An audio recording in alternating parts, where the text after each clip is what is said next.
គុំទុកចិត្តនរណាម្នាក់សួស្តីអ្នកទាំងអស់គ្នាស្វាគមន៍មកកាន់កម្មវិធីរបស់យើងថ្ងៃនេះខ្ញុំចង់ចែករំលែកគំនិតមួយដែលស្ដាប់ទៅហាក់ដូចជាខ្លាំងបន្តិចគុំទុកចិត្តនរណាម្នាក់ដោយងងឹតភ្នែក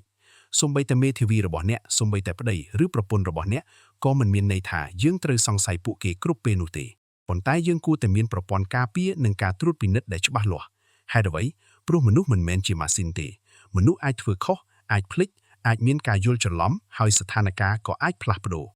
ដូច្នេះជំនួសឲ្យការគិតថាខ្ញុំទុកចិត្តគាត់ដូច្នេះមិនចាំបាច់ពិនិត្យទេយើងគួរផ្លាស់ប្ដូរទស្សនៈទៅជាខ្ញុំទុកចិត្តគាត់ប៉ុន្តែខ្ញុំនឹងរៀបចំប្រព័ន្ធមួយដើម្បីឲ្យយើងទាំងពីរមានសុវត្ថិភាពនេះមិនមែនជាការមិនទុកចិត្តទេវាគឺជាការគ្រប់គ្រងហានិភ័យចំណុចទី1សួរខ្លួនឯងថាអ្វីអាចខុសនៅពេលយើងរៀបចំផែនការហិរញ្ញវត្ថុឬអនាគតគ្រួសារកុំគិតតែថាបើអ្វីដំណើរការល្អតើនឹងទៅជាយ៉ាងណាត្រូវសួរផងថាបើមានអ្វីខុសតើនឹងកើតអ្វីឡើងបើអ្នកដែលកាន់កាប់ឯកសារសំខាន់មិនអាចធ្វើការបានតើអ្នកណានឹងបន្តបើមានបំណុលឬបញ្ហាហិរញ្ញវត្ថុតើគ្រួសារដឹងពីស្ថានភាពដែរឬទេបើម្ចាស់ទ្រព្យសម្បត្តិមិននៅទីនេះតើកូនដឹងថាត្រូវធ្វើអ្វីទេការគិតពីបញ្ហាដែលអាចកើតឡើងមិនមែនជាការគិតអវិជ្ជមានទេ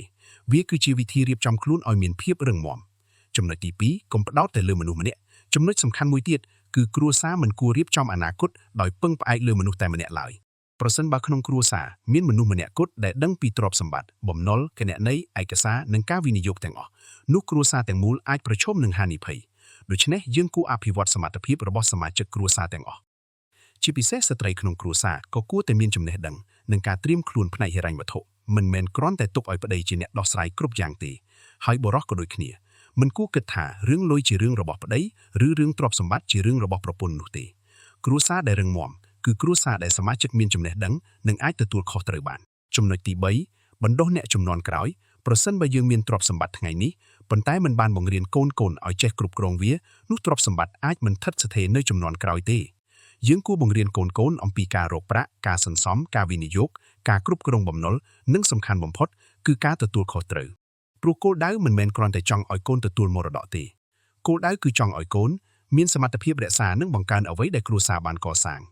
ដូច្នេះសារសំខាន់សម្រាប់ថ្ងៃនេះគឺកុំទុកចិត្តដោយងងឹតភ្នែកទុកចិត្តមនុស្សប៉ុន្តែបង្កើតប្រព័ន្ធកុំរងចាំឲ្យមានបញ្ហាទើបចាប់ផ្ដើមរៀបចំឯកសាររៀបចំហិរញ្ញវត្ថុ